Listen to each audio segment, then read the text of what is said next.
Guarda, ho abbozzato una scaletta, ma non ho fatto in tempo a stapparla. Non ho idea di quello che suonerò.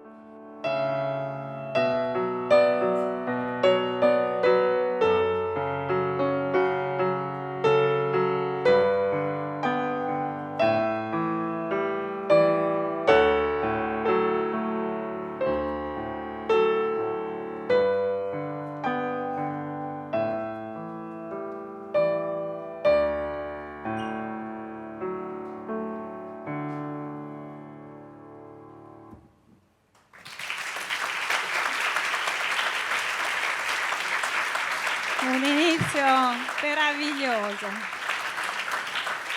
Allora, quello che è importante sapere è che ci sta facendo un grandissimo regalo Andrea Morricone stasera, perché lui è un direttore d'orchestra, è un compositore, il pianoforte è un compagno di strada, ma non è il suo strumento principale o comunque non è la sua attività principale.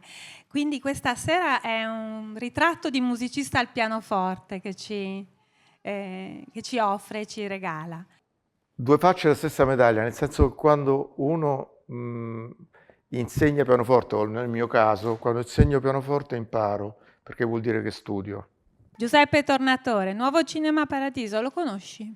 L'ha scritto un ragazzo, il tema d'amore che aveva 24 anni, poi la raccontiamo questa storia.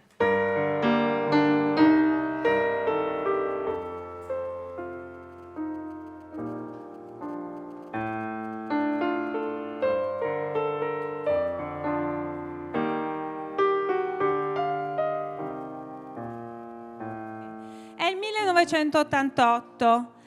Viene proposto a Ennio Morricone di comporre la colonna sonora di Nuovo Cinema Paradiso di Giuseppe Tornatore.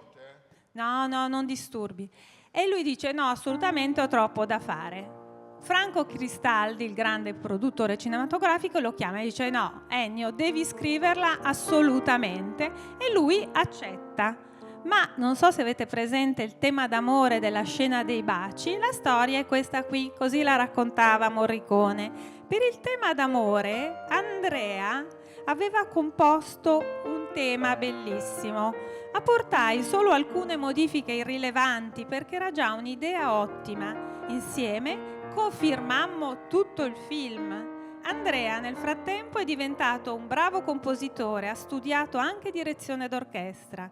Nonostante fossi preoccupato che lui intraprendesse una carriera musicale, perché è sempre difficilissima e mai sicura, oggi posso dire che sono molto contento che abbia insistito. In effetti il suo talento si sentiva già tutto in quell'idea tematica.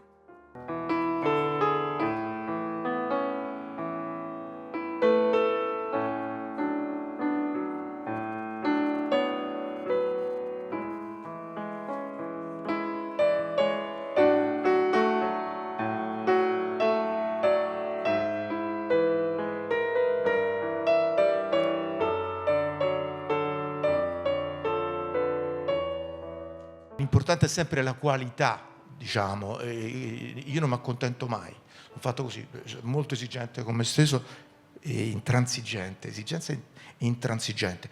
Questo purtroppo mi costringe a una disciplina rigorosissima. no, No.